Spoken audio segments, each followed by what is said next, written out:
سیدہ عائشہ صدیقہ کہتی ہیں زمانہ سو جاتا اور میرے رسول مصلی بچھا کے کھڑے ہو جاتے. او یار کھیتی باڑی کر کے نہیں، محنت مزدوری کر کے نہیں. جناب عائشہ کہتی ہیں میں یہ بھی دیکھتی کہ حضور ایک آیت شروع کرتے تو ساری رات اسی کو پڑھتے، اور میری نظر جاتی تو قدم مبارک پہ ورم آ جاتا. یار نماز پڑھ پڑھ کے، اتنی مشقت کر کے، اتنی جد و جہد کر کے ورم آ گیا. یا رسول اللہ اتنی محنت کیوں کرتے ہو؟ فرمایا افلا اکون عبدا شکورا، کیا میں اپنے رب کا شکر گزار بندہ نہ بنوں؟ صحابہ کا ذوق عبادتوں کا، ریاضتوں کا، تلاوتوں کا، طبیعت ان کی، وہ ایک دوسرے کو. حضرت مولا علی شیر خدا کرم اللہ تعالی وجہ الکریم کے زمانے میں روم کے بادشاہ نے کہا یار یہ مسلمانوں کا پتہ تو کرو، یہ آخر کیوں اتنے زیادہ مجاہد ہیں. اس زمانے میں جاسوس بھیجنے کا مزاج تھا. اب تو جاسوس پکڑا جاتا ہے، اب تو جاسوس، اور جاسوسی کا شوق ویسے آج بھی ہے. عرض کروں تھوڑی سی بات اس عنوان سے. پتہ کیا ہمارا مسئلہ ہے؟ ہم جہاں جاتے ہیں نا وہاں تھوڑی خوشبو سونگنے کی کوشش کرتے ہیں. وہ کیا ہے تو یہ کیا ہے تو ادھر کیا ہے تو تھوڑا سا ادھر کیا ہے. میرے رسول پاک پڑھیے درود شریف، سارے پڑھیے ذرا زور سے، صلی اللہ تعالی. نبی پاک علیہ السلام نے فرمایا جاسوسی نہ کرنا ورنہ تم بندوں کو خراب کر دو گے. اور فرمایا اس طرح نہ ہو کہ تم کسی کے اب کھول نہ نکلو تو تمہارے پہلے کھول جائیں. یہ جو ذوق ہے نا یہ ختم کریں، چھوڑیں. مطلب آپ کس چکر میں پڑے ہوئے ہیں؟ اتنی زیادہ توجہ کرنے کی کیا ضرورت ہے؟ کام سے کام رکھیں، اس میں بندہ تھوڑا سا نا آسان رہتا ہے. یہ جو بہت زیادہ ٹٹولنے والے لوگ ہوتے ہیں نا وہ بےچارے پھر عمر ٹٹولتے ہی گزار دیتے ہیں، اس لیے کہ مزاج ہی بہت پکا ہے. بوری کا منہ کھول کے اندر تک ہاتھ ڈالنا، تو پھر کئی دفعہ سامنے سے بچھو بھی لڑ جاتا ہے، خرابی ہوتی. تو جاسوسی کی جاتی تھی. اس نے بھی جاسوس بھیجے کیونکہ قبیلوں کے لوگ تھے، کچھ مسلم کچھ کافر، پہچانے نہیں جاتے تھے لوگ. تو کچھ لوگ اس نے بھیجے، انہوں نے آ کے نا تحقیق کی، ریسرچ کری کہ آخر ماجرا کیا ہے. تو واپس جا کے انہوں نے رپورٹ دی نا روم کے بادشاہ کو. اس رپورٹ کا ایک جملہ بڑا شاندار ہے. وہ کہنے لگا بادشاہ ہمیں مسلمانوں کی کوئی سمجھ نہیں آئی،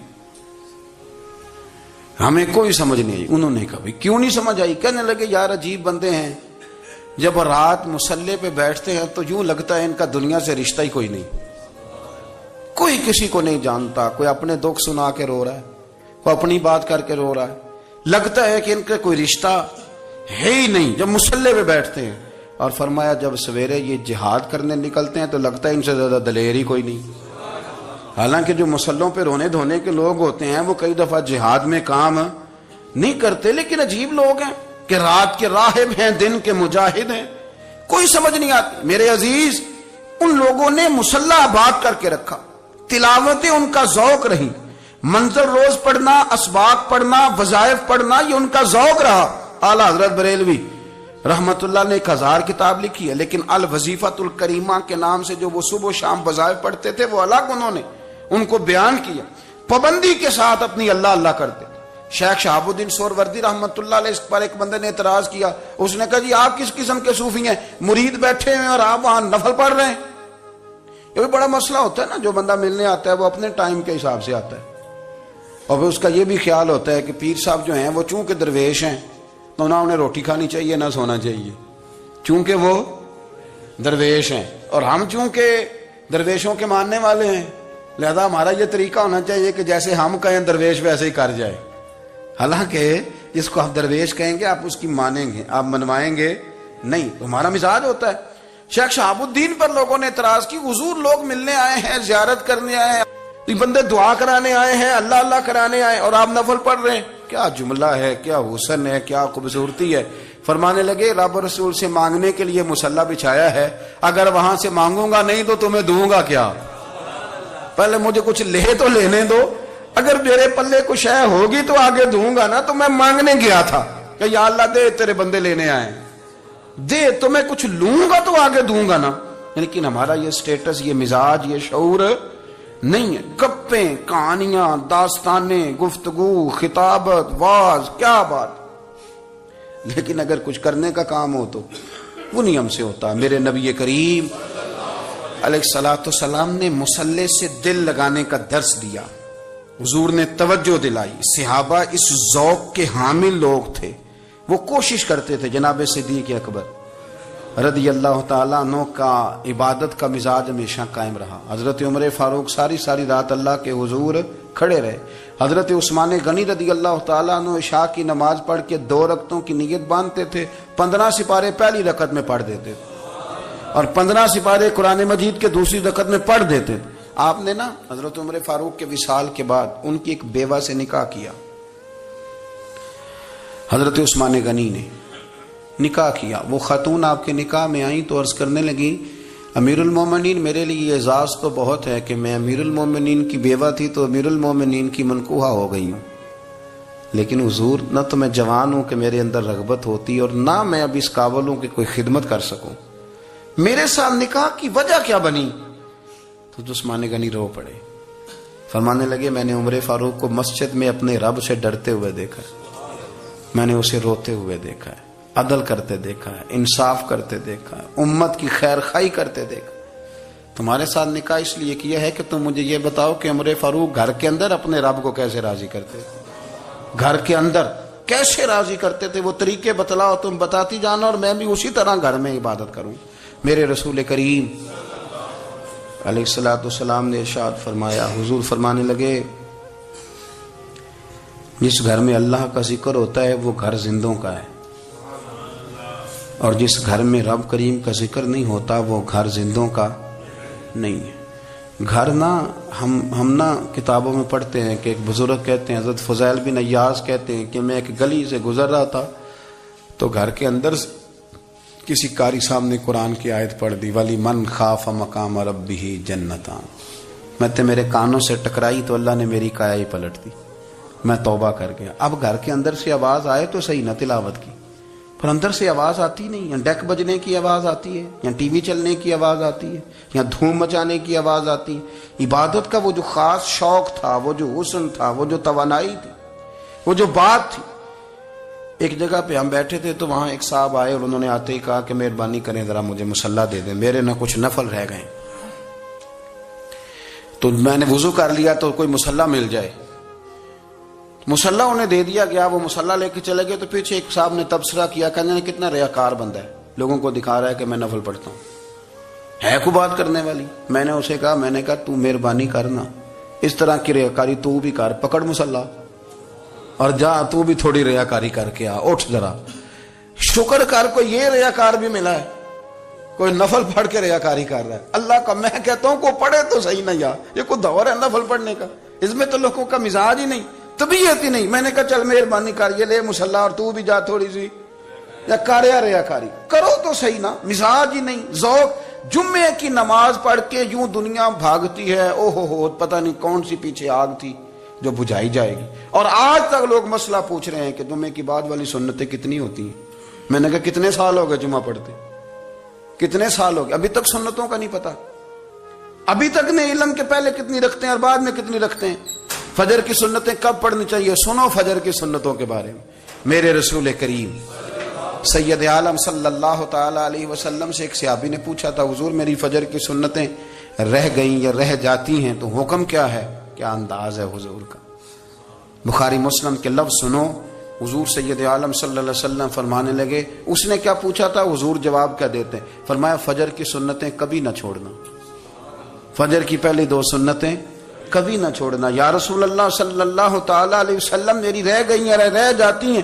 فرمایا فجر کی 2 سنتیں نہ چھوڑنا. فرمایا فجر کی پہلی 2 سنتیں مجھے دنیا اور دنیا کے اندر جو کچھ ہے وہ سب سے زیادہ پیاری ہے. فجر کی 2 سنتیں دنیا اور دنیا میں جو کچھ ہے مجھے وہ سب سے زیادہ پیاری ہیں. اس لیے فجر کی سنتیں نہ چھوڑنا. اپنا ذوق، اپنی طبیعت، ہم نے نا ذوق غلط بنا لیا ہے. اگر 20 بندے کہہ بھی دیں گے تو نے بڑی شاندار تلاوت کیا تو کیا اس سے بنے گا؟ 100 بندہ کہہ بھی دے تیری کیا بات ہے، کیا بات ہے نعت خاں کی، کیا بات ہے علامہ صاحب کی، پیر صاحب کی، پیر مہر علی شاہ صاحب رحمت اللہ علیہ. آپ تشریف فرما تھے تو آپ کے ایک ہی بیٹے بابو جی جن کو کہا جاتا ہے، جس دن صاحبزادے پیدا ہوئے تو خادم نہ وہاں سے نکلا. ان لوگوں کے شوق اور طرح کے تھے نا تو ان کی توجہ بھی اپنے شوق کی طرف رہتی. تو خادم نکلا اندر سے، پیر صاحب مبارک ہو، پیر صاحب مبارک ہو، پیر صاحب مبارک ہو، پیر صاحب مبارک ہو. شور کر رہا ہے. تو پیر صاحب کو وجد ہو گیا، اللہ اکبر اللہ اکبر اللہ، او کیا ہوا، کس بات کی مبارک دے رہے ہو؟ عرض کی حضور اللہ نے بیٹا دیے۔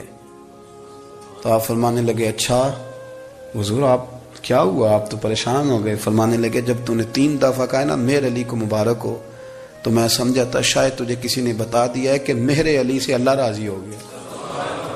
میں سمجھا تھا کہ شاید تو یہ خبر لے کے آیا ہے کہ کسی نے بتایا ہے کہ مجھے آج خبر ملی ہے کہ مہر علی سے رب اچھا پتر ہوا ہے، الحمدللہ اللہ کا شکر ہے، پر میرے لیے مبارک کا دن وہ ہوگا جب میرا رب کہے گا کہ میں مہر علی سے راضی ہوں، میرے محبوب کہیں گے کہ میں مہر علی سے۔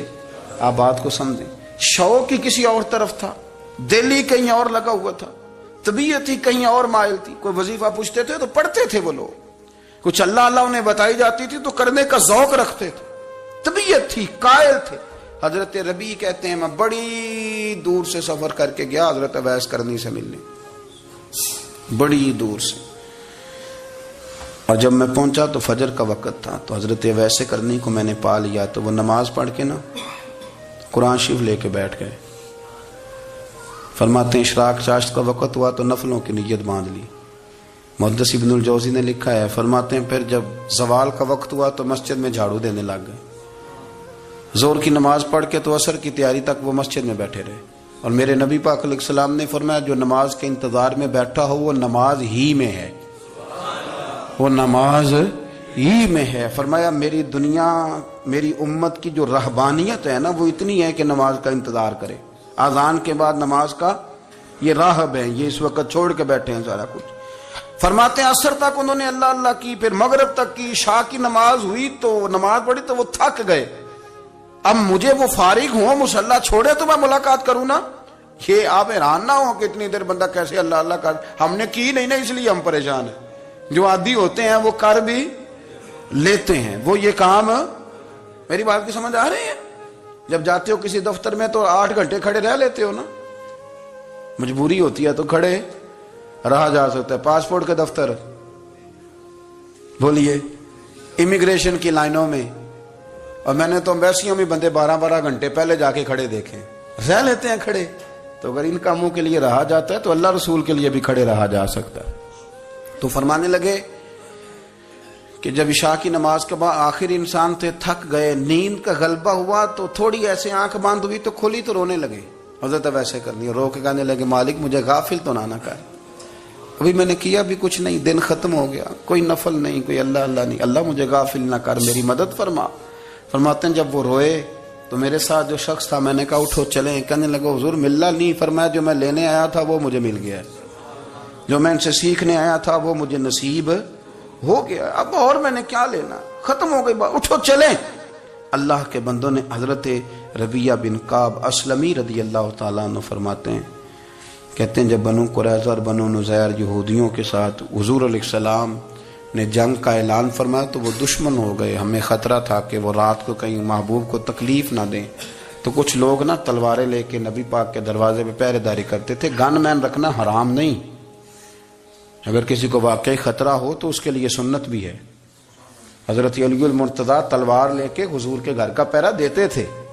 حضرت ربیعہ بن کعب اسلمی رضی اللہ تعالیٰ عنہ فرماتے ہیں کہ رات میری ڈیوٹی تھی کہ میں حضور کے گھر کا پہرا دوں گا، تو فرماتے ہیں میں باہر سن رہا تھا، ساری رات ہی میرے نبی پاک نے اللہ کی تسبیح پڑھی، ساری رات، کبھی تسبیح، کبھی تحلیل، کبھی تحمید، کبھی تکبیر، ساری رات۔ فرماتے ہیں ساری رات حضور پڑھتے رہے اور ساری رات ہی میں سنتا رہا، مجھے اونگ آ گئی، میری آنکھ لگ گئی، حضور ابھی پڑھ رہے تھے، میں تھک کے سو گیا، اور فرماتے ہیں جب میری آنکھ دوبارہ سے کھلی تو میرے کانوں میں پھر کوئی چیز گونجی، تو میں نے کان لگایا تو میرے حبیب ابھی بھی اللہ کو یاد کر رہے، ساری رات حضور رب کی عبادت کرتے۔ اسی لیے تو کہا یا ایھا المزمل قم اللیل الا قلیلا، حبیب ساری رات تو نہ جاگا کا، تھوڑا آرام بھی کر لیے گا۔ میرے بھائی اپنا مصلی، اپنی عبادات، اپنے وظائف، اللہ اللہ جو آپ نے کسی سے سیکھی ہے اس کو کبھی کمزور نہ ہونے دیں۔ شجرہ شریف جو کسی بزرگ سے آپ لے لیتے ہیں تو کیا رسم ہے کوئی؟ اس پہ کچھ لکھا ہوتا ہے، وہ پڑھنے کے لیے دیا جاتا ہے، اس پہ لکھا ہوتا ہے کہ یہ اللہ اللہ آپ نے کرنی ہے۔ ساری زندگی کسی اسکول میں داخل ہو گئے اور وہاں جا کے آپ نصاب ہی نہ پڑھیں، کتاب ہی نہ کھولیں تو پاس ہو جائیں گے؟ وہ کہتے ہیں میں 20 سال جاتا رہا ملا کچھ نہیں. تو آپ نے لیا کیا ہے؟ ایک اتنی سی کتاب تھی، اس کو تو کھول کے آپ دیکھ نہیں سکے، اس کے وظائف تک تو رسائی نہ ہوئی. اس لیے کہ اللہ اللہ کرنا مشکل ہے اور تصویر کھنچانا یہ آسان کام ہے. تو جو آسان ہے اس طرف ہماری توجہ لگی رہتی ہے اور جو مشکل ہے اس طرف ہم ذوق پیدا نہیں کرتے. یا ایھا الناس اعبدوا ربکم الذی خلقکم والذین من قبلکم لعلکم تتقون. اے لوگوں اس رب کی عبادت کرو جس نے تمہیں پیدا کیا اور تم سے پہلوں کو پیدا کیا، اس لیے عبادت کرو کہ تم پرہیزگار ہو جاؤ گے. مالک سمجھنے کی توفیق عطا فرمائے.